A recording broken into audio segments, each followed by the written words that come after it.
കുമ്പസാരിക്കുവാൻ മുട്ടി നിൽക്കുന്നവർ ഈ വീഡിയോ കാണുക.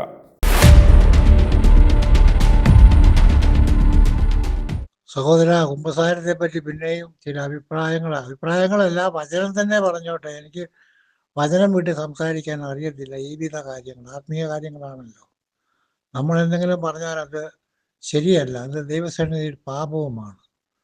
സങ്കീർത്തനക്കാരൻ പറയുന്നത്, ദൈവസന്നിധിയിൽ സങ്കീർത്തനക്കാരൻ അടുത്ത് വന്നിട്ട്, നിന്നോട് തന്നെ ഞാൻ പാപം ചെയ്തു, നിന്റെ തിരുമുമ്പാകെ തിന്മകൾ ചെയ്തു, ഈ സോപ്പാകൊണ്ട് എന്മേൽ തളിക്കണമേ, അതിനാൽ ഞാൻ നിർമ്മലനാകും, ഉറച്ച മഞ്ഞിനേക്കാൾ ഞാൻ നന്മയുള്ളവനാകും. ഇതാണ് യഥാർത്ഥ കുമ്പസാരം. ദൈവസന്നിധിയിൽ ഓരോ വ്യക്തിയും, അതായത് വചനത്തിലുണ്ട്, നിങ്ങൾ ഭൂമിയിൽ കെട്ടുന്നതൊക്കെയും സ്വർഗത്തിൽ കെട്ടപ്പെട്ടിരിക്കുമെന്ന് കർത്താവായ യേശുക്രിസ്തുവിൻ്റെ വാഗൊണ്ട് തന്നെ മൊഴിഞ്ഞിട്ടുണ്ട്. അത് ഇവർ കൈക്കൽ എടുത്തുകൊണ്ട് മമ്മാര് എല്ലാത്തിൻ്റെയും തലേ കൈ ഉയർത്തി പറയുന്നത് നിങ്ങളുടെ പാപങ്ങൾ മോചിച്ചിരിക്കുന്നുവെന്ന്. പക്ഷെ ആ പാപങ്ങൾ മോചിക്കപ്പെടുന്ന പാപമല്ല. ദൈവം തമ്പുരാനല്ലാതെ പാപം മോചിക്കാൻ വേറെ ഒരു ശക്തിക്കും ഒരുത്തനും കഴിയുകയുമില്ല. പാപത്തിന് വേണ്ടി, നമ്മുടെ രോഗങ്ങൾക്ക് വേണ്ടി, നമ്മുടെ അതിക്രമങ്ങൾക്ക് വേണ്ടി, നമ്മുടെ ശാപങ്ങൾക്ക് വേണ്ടി എല്ലാം ഹല്ലേലൂയ എല്ലാം ഏറ്റെടുത്തുകൊണ്ടാണ് വാഴ്ത്തപ്പെട്ട കർത്താവ് കാൽവറിയിൽ യാഗമായി തീർന്നത്. നമുക്ക് ഓരോരുത്തർക്കും വേണ്ടിയും തന്നെയുമല്ല, ജീവിച്ചിരിക്കുന്നവർക്ക് വേണ്ടി മാത്രമല്ല, ജനിക്കാനുള്ളവർക്കും വേണ്ടി കൂടിയാണ് കർത്താവ് അങ്ങനെ ചെയ്തിരിക്കുന്നത്. അതുകൊണ്ട് ഇവർ ചെയ്യുന്നത് മഹാപാതകമാണ്. നമുക്കൊന്ന് ചിന്തിക്കാം. സക്കായിയുടെ വീട്ടില് വാഴ്ത്തപ്പെട്ട കർത്താവ് കയറി ചെന്നു. സക്കായിയെ കണ്ടിട്ട്, നീ വേഗം ഇറങ്ങി വാ, നിന്റെ വീട്ടിൽ നിന്ന് ഞാൻ പാർക്കേണ്ടതാകുന്നു എന്ന് പറഞ്ഞ് ഇറങ്ങി ചെന്നപ്പോൾ കർത്താവ് സക്കായിയോട് പറഞ്ഞില്ല, നീ പിടിച്ചു പറിക്കാരനാ, നീ കള്ളനാ, നീ അല്ലെങ്കിൽ ചുങ്കം ഒരുപാട് വാങ്ങിച്ചു എന്ന് പറയുന്നില്ല.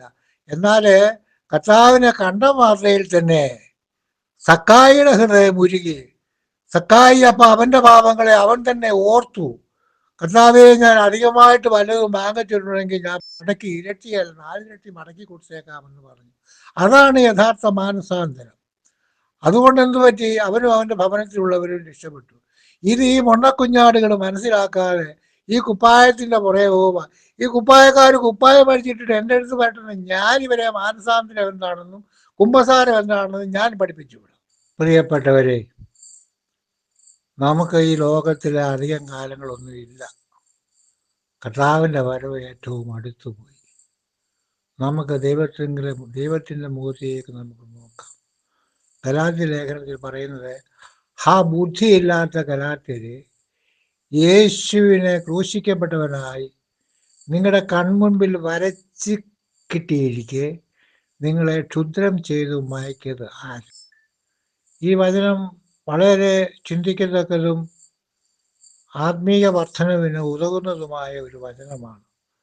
ഗലാത്യരോട് ചോദിക്കുകയാണ് അപ്പോസ്തലനായ പൗലോസ്, യേശു ക്രിസ്തുവിനെ നമ്മുടെ കൺമുൻപിൽ ക്രൂശിക്കപ്പെട്ടവനായി വരച്ചു നമുക്ക് കിട്ടിയിട്ടുണ്ട്. ആ ക്രിസ്തു നമുക്ക് വേണ്ടിയാണ് മരിച്ചത്, നമ്മുടെ പാപങ്ങൾക്കും അതിക്രമങ്ങൾക്കും വേണ്ടി. അതായത് കർത്താവിൻ്റെ രക്തം സകല പാപവും പോക്കി നമ്മളെ ശുദ്ധീകരിക്കുന്നു എന്ന് വചനം നമ്മളെ പഠിപ്പിക്കുമ്പോൾ, എന്തിനാണ് സ്നേഹിതരെ നമ്മളെ ക്ഷുദ്രം ചെയ്ത് അല്ലെങ്കിൽ തലയ്ക്ക് വെളിവില്ലാതെ ഭ്രാന്തന്മാരെ പോലെ ഏതോ ഒന്നിൻ്റെ പുറകെ നമ്മൾ ഓടി കാലം കഴിക്കുന്നത് മതിയാക്കൂ എന്നുള്ളതാണ് എനിക്ക് ഇത് വായിക്കുന്ന പ്രിയപ്പെട്ടവരോടൊക്കെ അപേക്ഷിക്കുവാനുള്ളത്. വചനം പറയുന്നു, അവങ്കിലേക്ക് നോക്കിയവർ പ്രകാശിതരായി, അവരുടെ മുഖം ലജ്ജിച്ചു പോയതുമില്ല. നമ്മുടെ ദൈവം ലജ്ജിപ്പിക്കുന്നവരല്ല, അവൻ ജയിച്ചവനാ. മരണത്തെ ജയിച്ചവനായ കർത്താവാണ് നമുക്ക് നാഥനും നായകനുമായിട്ട് നമുക്ക് ഉള്ളത്. അതുകൊണ്ട് ഈ കുപ്പായത്തിൻ്റെ പുറകെ പോകാതെ സാക്ഷാൽ ക്രിസ്തു, അതിനാരുടെയും പുറകെ പോകണമെന്നില്ല. നിങ്ങൾ വചനം വായിക്കുക. വചനം അത് ഇരുവായ്ത്തലയുള്ള വാളായിട്ടാണ് വെളിപ്പാട് ലേഖനത്തിൽ പറഞ്ഞിരിക്കുന്നത്. പാറയെ തകർക്കുന്ന ചുറ്റിക എന്നാണ് അതിനെ ഒരു പഴയ നിയമത്തിൽ അതിന് ഒരു വ്യാഖ്യാനം കൊടുത്തിട്ടുണ്ട്. അപ്പോൾ അത്ര വചനം അയച്ച് കർത്താവ് പറയുന്നു, ഞാൻ അയക്കുന്ന വചനം എൻ്റെ പ്രവൃത്തി തികയ്ക്കാതെ എൻ്റെ അടുത്ത് മടങ്ങി വരികയില്ല എന്ന്. അപ്പൊ അത്ര തീക്ഷ്ണവും തീവ്രവുമാണ്, വളരെ ശക്തിയേറിയതാണ്. ഈ ലോകത്തിലുള്ള മിസൈലുകളെക്കാൾ വളരെ ശക്തിയേറിയതാണ് കർത്താവിൻ്റെ വചനം. അതുകൊണ്ട് പ്രിയപ്പെട്ടവരെ, നമുക്ക് ലഭിക്കുന്ന ഈ ലോകത്തിലെ ജീവിതം നമുക്ക് കർത്താവിൻ്റെ മുഖത്തേക്ക് നോക്കിക്കൊണ്ട് അവനായിട്ട് നമുക്ക് ജീവിക്കാം. നമ്മളെ ക്ഷുദ്രം ചെയ്ത് മയക്കിയതുപോലെ ആരുടെയൊക്കെയോ വാക്കുകൾ കേട്ട്, ആരുടെയോ മേനി കണ്ട്, ആരുടെയോ കൈക്രിയകൾ കണ്ട് നമ്മൾ നശിച്ചു പോകേണ്ടവരല്ല. നമ്മളെ വിലയ്ക്ക് വാങ്ങിയവരാണ്. വിലയ്ക്ക് വാങ്ങി തൻ്റെ സഭയിൽ അംഗങ്ങളാകാൻ കർത്താവ് നമ്മളെ തിരഞ്ഞെടുത്തിരിക്കുന്നവരാണ്. നമുക്ക് തന്ന ജന്മം നമ്മൾ പാഴാക്കി ഈ മാന്ത്രിക വലയത്തിൽ അകപ്പെട്ടു പോകാതെ നമ്മൾ രക്ഷ പ്രാപിക്കണമെന്നാണ് എനിക്ക് ആഗ്രഹം. ഇത് പറയുന്നതിൽ വളരെ സന്തോഷമുണ്ട്. ഇത് വായിക്കുന്ന പ്രിയപ്പെട്ടവര്, നിങ്ങൾ മനസ്സിരുത്തി ഒന്ന് ചിന്തിക്കുക. നാശത്തിലേക്കാണ് നമ്മളെ ഇവരൊക്കെ നടത്തിക്കൊണ്ട് പോകുന്നത്. സ്വയം നമുക്ക് എങ്ങും വേണ്ട, ദൈവസേനയിൽ മുഴങ്കാലുകളെ മടക്കിയാൽ മതി.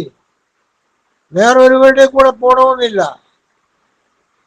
കൂട്ടായ്മ നമുക്ക് വേണം, വേണ്ട എന്ന് ഞാൻ പറയുന്നില്ല. പക്ഷെ ആ കൂട്ടായ്മ എന്ത് അർത്ഥത്തിലുള്ളതാണെന്ന് നമ്മൾ വേർതിരിച്ച് അറിയണം.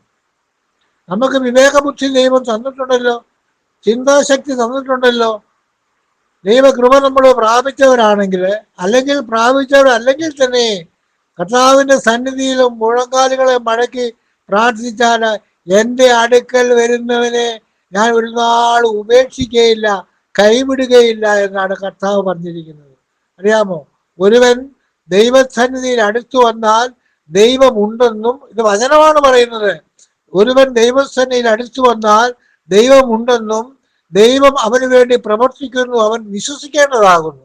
അതുകൊണ്ട് നമുക്ക് വിശ്വാസവും ഇതിനകത്തൊരു പ്രധാന ഘടകമാണ്. ഏതെങ്കിലും ഒന്നിൻ്റെ പുറകെ പോകുന്നതല്ല കർത്താവിലുള്ള വിശ്വാസം. അത്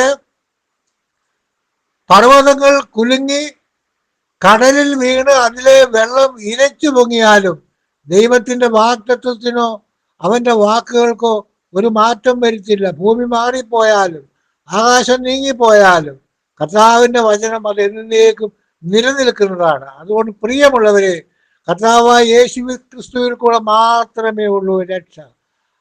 അല്ലാതെ ഇവിടെ രക്ഷിക്കാൻ ഒരു മനുഷ്യൻ പോലുമില്ല. നമ്മളെ ചൂഷണം ചെയ്യുന്നവർ മാത്രമേ ഉള്ളൂ നമ്മുടെ ചുറ്റിനും. അതുകൊണ്ട് ദൈവത്തിങ്കിലേക്ക് നോക്കുക. കർത്താവിൻ്റെ അടുക്കിലേക്ക് പാദപീഠം. അതിന് ദൈവത്തോട് പ്രാർത്ഥിക്കുന്നതിന് അതിന് ഇന്ന സമയമൊന്നുമില്ല.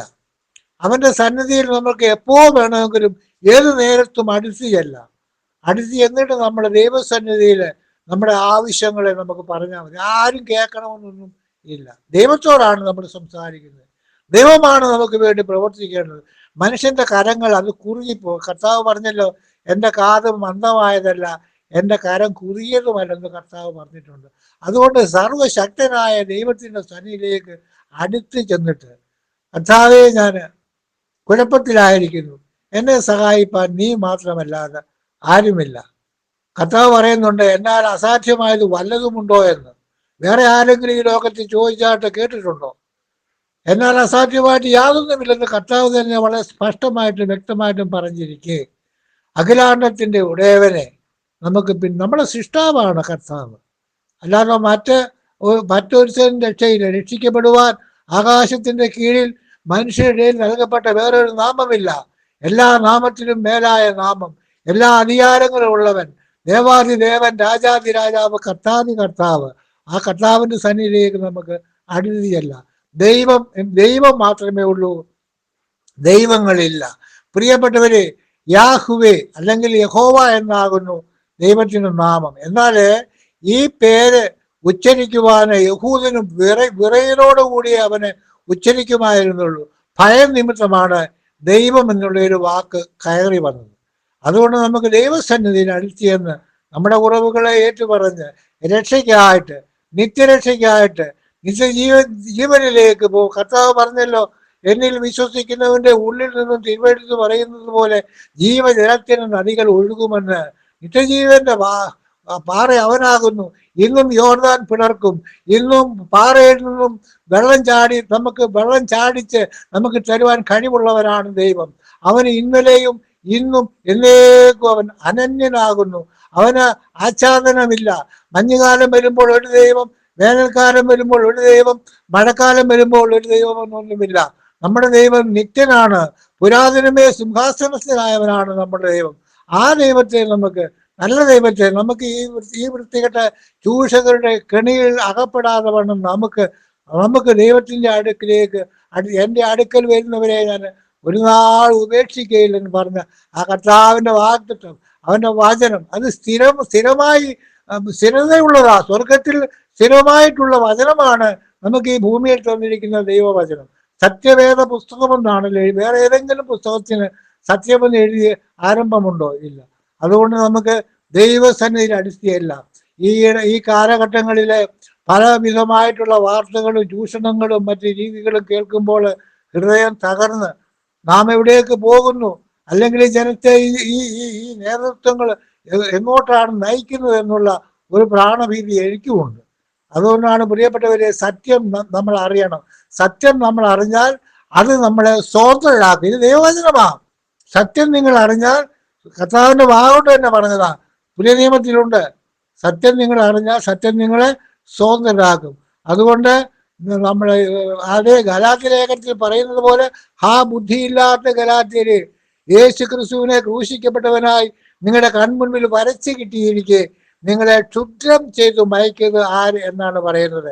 അതേ പ്രിയപ്പെട്ടവര്, ഒരുമാതിരി ക്ഷുദ്ര അല്ലെങ്കിൽ ബ്രെയിൻ വാഷ് ചെയ്ത് ഇതാണ് ശരി, ഇതാണ് നല്ലത് എന്ന് പറഞ്ഞ് നമ്മളെ കുടുക്കിയിരിക്കുകയാണ്.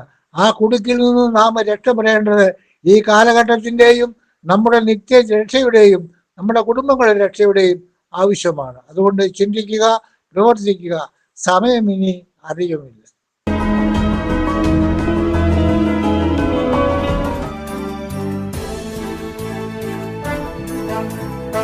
i2i News, an eye for truth.